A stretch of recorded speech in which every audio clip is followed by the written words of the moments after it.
প্ৰথমতে মই এন বৰুৱাই মোৰ প্ৰথমটো শিক্ষা বিষয়ক ইউটিউব চেনেল গুড গাইডেন্সৰ প্ৰথমটো ভিডিঅ'লৈ আন্তৰিকতাৰে আপোনালোক সকলোকে স্বাগতম জনাইছোঁ। আজি মই আলোচনা কৰিবলৈ ওলাইছোঁ চিলেবাছ ভিত্তিত অসমৰ এনে এটা গুৰুত্বপূৰ্ণ বিষয় যিটো বিষয়ৰ ওপৰত অসমৰ প্ৰতিটো এক্সামতে প্ৰশ্ন অহা দেখা যায়। হয়, আপুনি ঠিকেই ভাবিছে, মই আজি অসম সাহিত্য সভাৰ ওপৰত হ'বলগীয়া সকলোবিলাক প্ৰশ্ন আঁতিগুৰি মাৰি এইটো জেদ আলোচনা কৰিম, যাতে পৰীক্ষাত আপোনালোকৰ হাতৰ পৰা 1 নম্বৰো হাৰি যাব নোৱাৰে। গতিকে ভিডিঅ'টো প্ৰথমৰ পৰা শেষলৈকে ভালদৰে চাব আৰু পাৰিলে নিজৰ হেডফোনডাল ব্যৱহাৰ কৰি ভিডিঅ'টো 4-5 বাৰমান মন দি শুনিব। মোৰ বিশ্বাস আপোনালোকৰ সকলোবিলাক প্ৰশ্নৰ উত্তৰ মনত ৰৈ যাব। গতিকে আহক ভিডিঅ'টো পলম নকৰি আৰম্ভ কৰোঁ।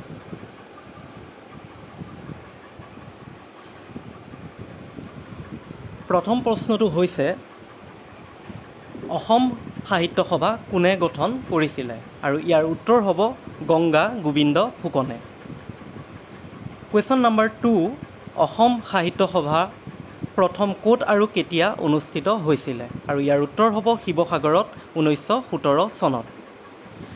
কুৱেশ্যন নম্বৰ 3, অসম সাহিত্য সভাৰ প্ৰথম সভাপতিজনৰ নাম কি আছিল? আৰু ইয়াৰ উত্তৰ হ'ব পদ্মনাথ গোহাঁই বৰুৱা। কুৱেশ্যন নম্বৰ 4,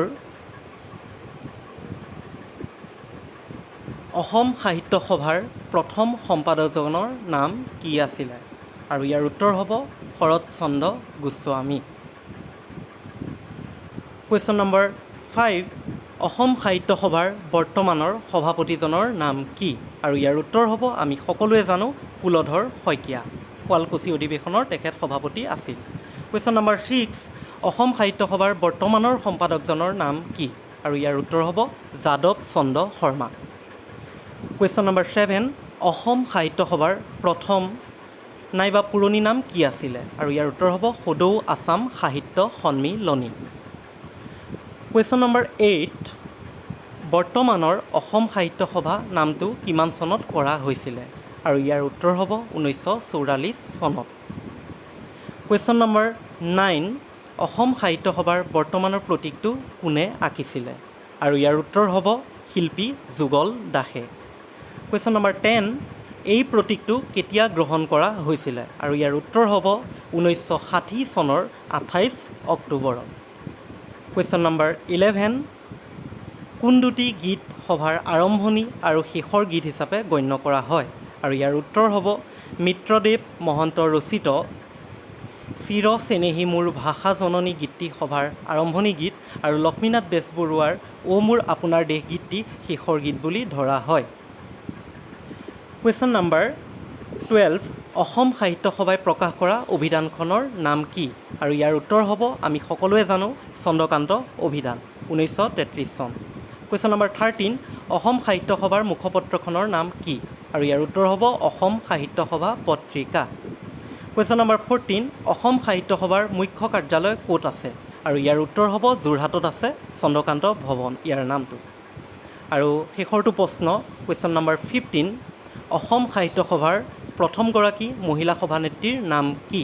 আৰু ইয়াৰ উত্তৰ হ'ব আমি সকলোৱে জানো নলিনীবালা দেৱী, আৰু তেওঁ 1954 চনত যোৰহাট সাহিত্য সভাৰ অধিৱেশনৰ সভানেত্ৰী আছিলে। শেষত ভিডিঅ'টো যদি আপোনালোকৰ উপকাৰ হোৱা যেন লাগিলে তেন্তে আশা কৰোঁ এটা লাইক আৰু ভিডিঅ'টো 10জনক বিলাই দি উপকাৰ কৰিবলৈ নাপাহৰিব। আৰু লগতে কাষতে থকা বেল আইকনটো প্ৰেছ কৰিবলৈ নাপাহৰিব।